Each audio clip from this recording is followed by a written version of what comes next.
usia dini itu adalah dengan pengenalan anak dengan kebutuhan khusus. Intinya, semua anak itu berhak untuk belajar, berhak untuk mendapatkan pendidikan yang layak, meskipun ada anak yang berkebutuhan khusus. Makanya kita sebagai guru PAUD harus bisa mengetahui bagaimana cara belajar anak usia dini, karena setiap anak itu unik, setiap anak itu memiliki kelebihan dan kekurangannya sendiri-sendiri. Kita sebagai guru PAUD harus bisa memberikan layanan yang tepat kepada anak didik kita. Mengapa kita perlu mempelajari modul cara belajar anak usia dini? Yang pasti kita semuanya tahu tuntutan masyarakat kalau anaknya sudah sekolah di PAUD, orientasinya adalah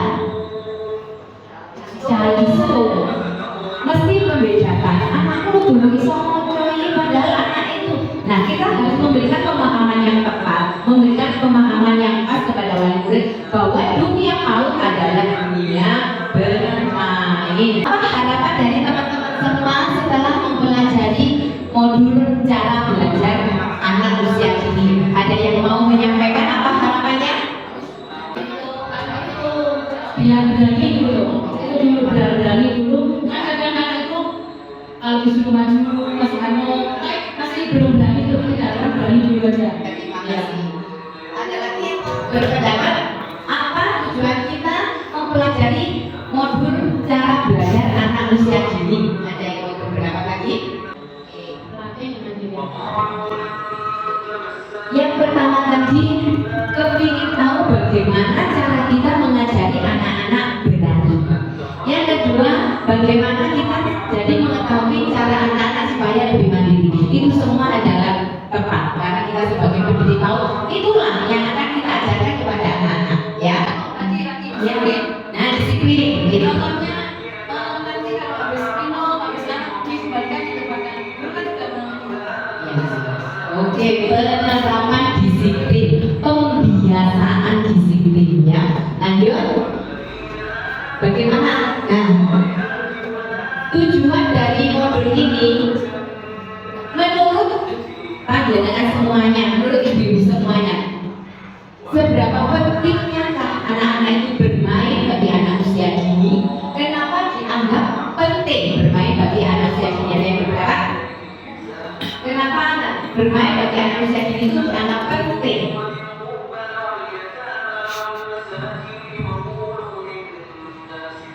untuk usia modern itu penting sekali karena untuk menstimulus anak dengan bermain bisa menstimulus anak menuju perkembangan yang kita inginkan.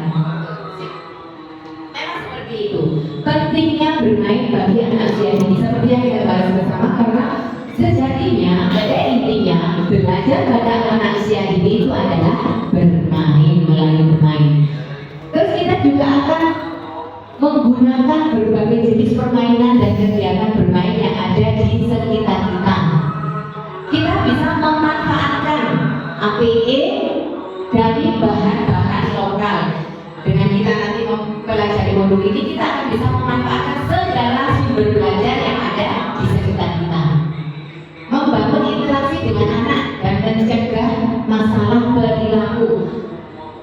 Menurut pengalaman dari ibu semuanya, masalah perilaku apa yang sering ibu jumpai di peserta didiknya terkait cara belajar anak usia dini?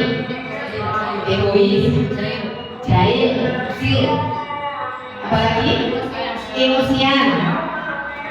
Bisa tuh apa masalahnya? Tadi itu mungkin setiap anak itu memang unik ya, dan kita harus memahami itu, dan kita berusaha untuk memberikan pelayanan yang terbaik kepada anak-anak. Tapi yang pasti kita tetap harus memberikan rambu-rambu peraturan yang harus dimasuki oleh anak. Mengatur jadwal harian dan lingkungan main. Lanjut Pak. Nah, lanjut. Sudah tepuk semangatnya tadi. Mainan dan apa yang dulu zaman kita dulu yang sering membuat kita itu sampai lupa waktu.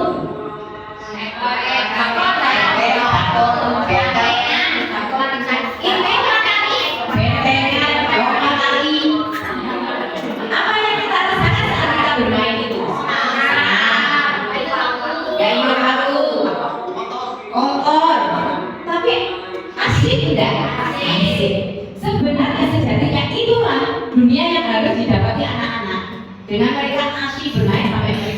lupa waktu. Itu pengalaman yang tidak akan terlupakan bagi kita. Kita juga perlu memberikan pengalaman yang tak terlupakan kepada anak-anak. Bagaimana pengalaman Anda terhadap mainan dan permainan anak sekarang dibandingkan zaman dulu? Kalau sekarang zamannya apa, Bu?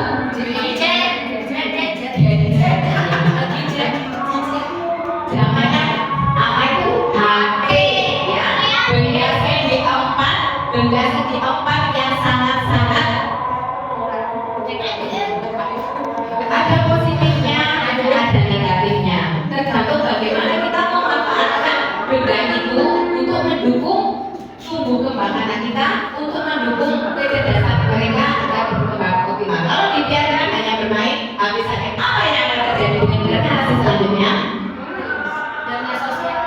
Sosialnya kurang, egois, emosional, itu yang sering kita jumpai. Mudah anak kita bersama dari anak itu. Lanjut.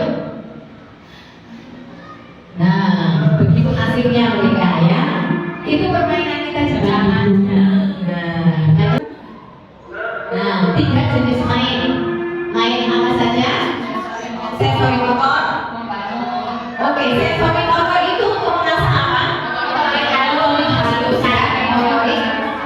Bagaimana anak peka terhadap hal-hal benda-benda yang ada di sekitarnya. Main pembangunan, kreativitas, imajinasi, salah. Alhamdulillah. Main peran simbolik, bahasa, berkomunikasi. Iya, kerjasama, empati itu juga sangat terbentuk. Lanjut. Berkata saintifik dalam bermain, mengamati, menanya, mengumpulkan informasi, menalar, dan mengkomunikasikan. Itu kita upayakan ada kalau anak-anak sedang bermain. Kita menstimulasi, kita memancing apa saja yang ada di benak anak-anak dengan permainannya itu. Lanjut. Ya, dukungan main. Dukungan main itu kita butuhkan dari kalau di sekolah, dari bu guru, dari teman, dari orang-orang yang dari sekitarnya. Kalau di rumah udah mama papanya, orang tuanya tidak terlalu sibuk, ya jadi masih ada waktu untuk bermain dengan anak-anaknya. Lanjut main, memberi waktu yang cukup bagi anak bermain minimal 1 jam. Nanti biasanya kita sering menjumpai karena punya mepet, tidak punya silang, baru juga 20 menit. Nah itu sebenarnya yang kurang bagus untuk kepuasan anak-anak bermain. Karena anak-anak biasanya itu imajinasinya itu terputus. Bermain yang menyenangkan bukan sekedar bermain bebas, tanpa keterlibatan guru. Sebab keterlibatan guru sangat penting dalam kegiatan bermain anak. Karena anak mendukung anak belajar berani bermain. Kita semuanya memahami itu. Yang pasti kita harus memfasilitasi. Jangan pelit-pelit memberikan reward meskipun hanya sekedar acungan jempol, pelukan, ucapan terima kasih, ucapan hebat. Itu adalah kata-kata yang akan memberikan motivasi anak-anak lebih berkreasi lagi. Kalau misalnya ada murid yang kan perkembangan budaya, sebenarnya kayak cara belajarnya susah ya. Terus kan kalau di sekolah kan sudah ada ini. Kalau ada yang tidak bisa mengikuti itu seperti apa kira-kira? Ada pertanyaan, kalau ada anak yang tidak bisa mengikuti jadwal sesuai dengan sudah ketetapan yang ada, bagaimana solusinya menurut pengalaman ibu semuanya? Saya beri pelajaran tersendiri sesuai dengan kemampuan kebiasaan. Jadi secara berdifferensiasi. Pelajaran yang bervariasi karena setiap anak berbeda, setiap anak memiliki kelebihan dan kekurangan masing-masing, setiap anak memiliki cara belajar sendiri-sendiri. Dengan